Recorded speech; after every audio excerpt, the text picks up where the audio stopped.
O senhor reside em Barras, né, senhor Paulo? O senhor reside em Barras. Esse período em que corre Moro o em inquérito, Barras. o senhor vai ficar em Teresina? O senhor vai permanecer em Teresina? Não, senhor, eu vou embora ainda hoje. Tudo bem. Então o senhor vem à medida em que for necessário via capital para resolver os problemas. Obrigado. Bom, agora ao meu lado está o advogado Lucas Villa, que vai explicar para nós por que é tão importante nesse momento a participação do Ministério Público nessas investigações. Doutor Villa, como é que foi essa conversa, esse diálogo aqui, e qual é a possibilidade desse caso ser investigado por outras esferas, como por exemplo a Polícia Federal? Boa tarde. Boa tarde. Bom, nossa conversa hoje com o Procurador-Chefe da República aqui no Piauí, Dr. Marco Túlio, foi uma conversa muito boa, no sentido de que ele demonstrou preocupação com o caso, demonstrou estar ao lado da família, no que ele possa ajudar. Quanto à possível federalização dessas investigações, isso é uma hipótese que a gente cogita como última alternativa, né? Em caso de o culpado não ser encontrado pelas autoridades estaduais, existe uma possibilidade, criada pela Emenda 45 na Constituição Federal, que criou o dispositivo presente no inciso 5A do artigo 109 da Constituição Federal, que permite o deslocamento da competência das investigações ou da ação penal a qualquer tempo para a competência da Justiça Federal, quando existe violação grave a direitos humanos ou a algum tratado internacional ao qual o Brasil seja signatário, né? Existem precedentes nesse sentido, como o caso do vereador Manuel Bezerra, em que as investigações foram deslocadas para o âmbito da Justiça Federal, né? Isso é uma alternativa na qual a gente pensa em última instância. Caso o fato não seja elucidado aqui, que a gente possa contar com o apoio do Ministério Público Federal, já que esse é um pedido, esse pedido de federalização, ele parte do Procurador-Geral da República, lá em Brasília. Então, o apoio do Ministério Público Federal daqui, da OAB, da secção Piauí, da OAB Federal, seriam fundamentais para sensibilizar o Procurador-Geral da República dessa necessidade e também sensibilizar o STJ, que é quem decide com relação a essa federalização ou não. Doutor Villa. Houve uma mudança do local de investigação da SICO, da Polícia do 5º Distrito para a SICO.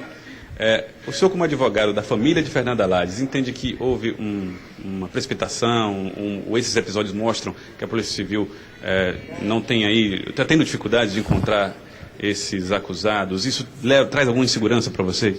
De maneira alguma. O deslocamento da investigação para a SICO foi mais do que razoável e mais do que racional. E, na verdade, eu queria dizer publicamente que nós estamos muito satisfeitos com o trabalho dos delegados lá da SICO. O delegado Paulo, que preside o inquérito, com quem a gente está em contato direto, a gente percebe nele o desejo de encontrar o assassino da Fernanda, e a gente está contribuindo sempre no que a gente puder para essas investigações da polícia. Agora, o que a gente não pode também, e a família se angustia com isso, é simplesmente confiar de forma cega, sem exigir resultados, né? Então a gente espera que essas perícias fiquem prontas logo, a gente confia no trabalho da perícia, a gente confia no trabalho dos delegados, mas a família quer o advogado por perto para acompanhar o inquérito, a família provavelmente nomeará um perito particular para atuar como assistente de perícia, para também ter acesso a esses laudos periciais e poder promover uma explicação técnica para a família. Doutor Villa, né? doutor Villa. Então existe a confiança no trabalho da polícia, mas existe também a diligência de acompanhar esse trabalho, ajudando e observando os trâmites desse trabalho sempre. Doutor Villa, boa tarde. Do estúdio. Ô, Joelson, por favor. Doutor Villa, a pergunta baseada no que o senhor acabou de falar. O acompanhamento do advogado no inquérito. O senhor está sendo permitido ao senhor esse acompanhamento? O senhor tem livre acesso a este inquérito para ver se ele realmente está, esse inquérito, se ele está em processo de evolução, doutor Villa?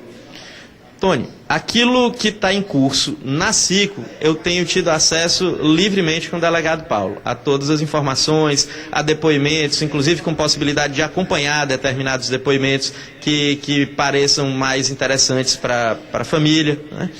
Agora, o que nós não temos acesso total é aquilo que, de fato, ainda não está concluído, né? Os laudos periciais que não foram finalizados, o resultado desses exames que foram mandados para Paraíba e que a família está sempre cobrando que esses exames cheguem para que esses laudos possam ficar prontos. De qualquer forma, acesso, a gente não está sendo vedado nosso acesso Inclusive ao local do crime nós tivemos acesso já mais de uma vez e nesse sentido não há nenhum atrito no trato do advogado e da família com a Polícia Civil do Piauí. Ok, doutor Vila. James aguarda o resultado, mas não descarta a possibilidade de que haja uma demora ainda na liberação dos resultados da Paraíba. Como é que isso tem afligido você como advogado de Fernanda Lages, da família de Fernanda Lages e também a família de Fernanda? Bom, a demora nesses laudos causa um prejuízo grande na investigação, porque compreender todo o cenário do crime depende dos laudos periciais com relação ao local do crime e com relação ao corpo. E esses laudos, para serem finalizados, dependem desses exames que estão fora. Então, o que acontece? Por mais que a gente confie no trabalho que está sendo feito pelos delegados, conduzindo os depoimentos, o próprio trabalho deles fica prejudicado com a ausência desses laudos periciais, porque, de certo modo, eles trabalham um pouco no escuro, sem conhecer totalmente o que foi o fato passado lá no prédio do Ministério Público Federal. A reconstituição marcada para essa semana também fica prejudicada com a ausência desses laudos? Bom, com relação a essa reconstituição, eu creio que a melhor pessoa para vocês perguntarem seria para o delegado Paulo, que é o presidente da investigação, porque caso essa reconstituição realmente vá acontecer, será ele que vai designar a data e o momento que ele achar conveniente. Acredita, doutor Vila, que este inquérito venha a ser concluído no prazo inicial de 30 dias ou será necessário, na sua opinião, se pedir uma prorrogação? Nós esperamos que o inquérito seja concluído sim no prazo dos 30 dias e que não seja necessária essa prorrogação.